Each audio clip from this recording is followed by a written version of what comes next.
ఈ జగ్గుతుల వలస అనేది లేకపోతే నిజంగా షెడ్యూల్ అనేది లేదు. ఎన్ని సంఘాలు ఉన్నా సరే ఆ సంఘాలు అనేవి షెడ్యూల్ గురించి మాట్లాడడం లేదు. ఫర్ ఎగ్జాంపుల్ మన మాస్టర్ గారు మాట్లాడారు పవర్ ప్రాజెక్ట్ అనేది. పవర్ ప్రాజెక్ట్ అనేది ఈ మధ్యనే ఏర్పడింది. ఆర్డర్ వచ్చిందని చెప్తున్నారు చాలా మంది, కరెక్టే. కానీ దీనికన్నా ముందు షెడ్యూల్ దాని గురించి ఎందుకు మాట్లాడలేదు? ఏ రోజు ఎందుకు రోడ్డు ఎక్కలేదు? ఎక్కడ కూడా భారత్ రావచ్చు, రాజమండ్రి రావచ్చు, ఎక్కడెక్కడ మహాసభలు పెట్టారు, ఎందుకు మాట్లాడలేదు? అంటే ఇక్కడ గిరిజనుడు విలువ లేదా, తెలీదా? ఒకసారి ఆలోచించారు మీరు.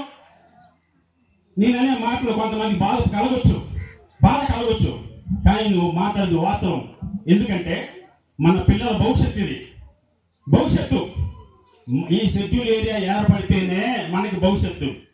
దీనికి సపోర్ట్ చేయాల్సింది కొంచెం నేను వీడియో కూడా చూపిస్తాను. ఎక్కడెక్కడ షెడ్యూల్ ఏరియా గురించి ఏ విధంగా మాట్లాడారో ఒకసారి చూపిస్తాను. ఇది పక్క ప్లెయిన్ ఏరియా అని చెప్పారు. ఇది ప్లెయిన్ అని చెప్తున్నారే నాయకులు అందరూ కూడా. ప్లెయిన్ అని చెప్పడం కాదు, ఏదే ఆధారాలు ఉన్నాయా? రండి చూపిస్తాం, గెజెట్తో సహా. భారత రాష్ట్రపతి ఇచ్చినట్టు గెజిట్ చూపిస్తాం. ఇదంతా పక్క షెడ్యూల్ ఏరియాని.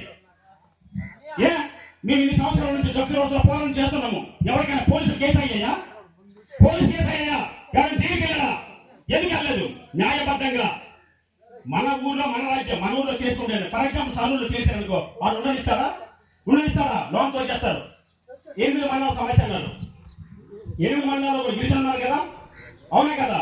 అక్కడ స్థానికంగా గిరిజన సంఘాలు ఉన్నాయి కదా. గిరిజన సంఘాలు ఉన్నప్పుడు జగ్గుల వ్యవస్థలో మొదలుపెట్టిన పోరాటం, షెడ్యూల్ ఏరియా పోరాటం, కోర్టుకి వెళ్ళారు, గెలిచారు అనేది ఒక జగ్గుల వ్యవస్థకి చెందుతుందా? 8 మండలాలు చెందుతాయా? తెలియదా మీకు? చెప్పాలా? ఫోన్ చేసి పిలిస్తే కానీ రారు, ఇంటికి చెప్తే కానీ రారు. ఇది మన గిరిజన స్వభావం. నేను గిరిజన ఎలా చెప్పుకోగలుగుతావు? నువ్వు నీలో గిరిజన రక్తం ఉంటే పోరు పెట్టడానికి రావాలి. పోరాటం చేస్తున్నా కానీ సపోర్ట్గా ముందుకెళ్ళాలి. నువ్వు విమర్శలు చేయక్కర్లేదు, చేస్తున్న వారికి సపోర్ట్ చేయి. అంతేగాని ఇది నాన్ షెడ్యూల్ ఏరియా, ఇది ప్లెయిన్ ఏరియా అని చెప్పి నీకు ఎక్కడిది? నీకు ఎవరిచ్చారు? దీని గురించి నేను ఎక్కువ మాట్లాడను. మన నాయకులు వస్తున్నారు, వివరంగా మాట్లాడతారు. అర్థమైందా? ఎప్పుడైంది, ఎలా అయింది, ఎవరు తీసిరు ఏంటని. కానీ మనమంతా గుర్తుంచుకోవాల్సింది ఒక జగ్గుదోసకే. ఈ రోజున అక్కడ వెబ్సైట్లో పెట్టాలని 5 సంవత్సరాలు పోరాటం దీక్ష చేశారు. కూలికి వెళ్ళారు, పంచాయతీలు పెట్టుకున్నారు. కూలికి వెళ్ళి డబ్బులు పెట్టి సొంతంగా ఎవరిచ్చారు? వాళ్ళకి జగ్గుదోసకి మనకి చేశారా? పక్కన స్థానిక సంఘాలు ఉన్నాయి కదా, ఏ సంఘ నాయకుడు వచ్చి సపోర్ట్ చేశారా? ఏ సంఘాన్ని వచ్చి డబ్బులు ఇచ్చారా? పదవికి పెట్టాం కానీ పిలిస్తేనే వస్తారా? ఒక్కడైనా ప్రతి ఒక్క నిజం తెలుసుకోవాలి. ఇక్కడ మాకు ఎక్కడ బాధ అనిపించిందంటే, సాలూరులో ఉదయం 10 గంటల నుంచి కూడా రాత్రి 2, 3, 4, 5 ఉండిపోన్నాం. ఎందుకంటే హైకోర్టు ద్వారా 158/2023 మధ్యంతర ఉత్తర్వులు తీసుకొచ్చాము. హైకోర్టు తీసుకొస్తే ఇదిగో నా సోదరులు జగ్గులు వస్తారే, ఆడలు మగవాళ్ళు అందరూ కూడా ఉదయం నుంచి రాత్రి వరకు ఉండిపోయారు, కదలలేదు. అప్పుడు స్థానికంగా గిరిజన సంఘాలు కనపడలేదా? గిరిజనులందరూ కూడా అక్కడ ఎంఆర్ఓసీలో మన గిరిజనుల కోసం న్యాయ పోరాటం చేస్తున్నారు. మా వంతుగా సపోర్ట్ చేస్తామని ఎందుకు ఒక గిరిజన సంఘానికి రాలేదు? ఎందుకు మాట్లాడలేదు? మీకేం తెలుసని? ఈ రోజున ఏవేవో వస్తున్నాయని చెప్తున్నారు కదా. ఒకసారి మీరు ఆలోచించండి. నేను చెప్పేది నిజం, అవునా కదా? చెప్పండి, అవునా కదా? ఇక్కడ జాతి ముఖ్యం, గిరిజన జాతి ముఖ్యం. ఫర్ ఎగ్జాంపుల్ కాదు అన్నారు. 2025లో మన డిసెంబర్లో కూడా మనకి పనసపదలో పీసా గ్రామ ఏర్పాటు చేశారు. పీసా గ్రామ సభలు బిర్సా ముండా 150వ జయంతి సందర్భంగా అసలు ఎందుకు ఏర్పాటు చేస్తారు? ఒకసారి వేయండి. బిర్సా ముండా అనే వ్యక్తి ఒక జాతీయ స్థాయి గిరిజన నాయకుడు. ఆయన చేసిన పోరాటానికి గుర్తుగా ఎక్కడైతే షెడ్యూల్ ఏరియాలో పంచాయతీలు ఉన్నాయో ఆ పంచాయతీల్లో కూడా బిర్సా ముండా ఉత్సవాలు జయంతి చేయాలని ప్రతి సర్పంచ్ గారికి అకౌంట్ లో 10,000 రూపాయలు వేశారు. ఉదాహరణ నాగేష్ గారు మీరు చెప్పండి, వేశారు లేదా? ఎందుకు వేశారు? సరదాగా వేశారు కేంద్ర ప్రభుత్వం.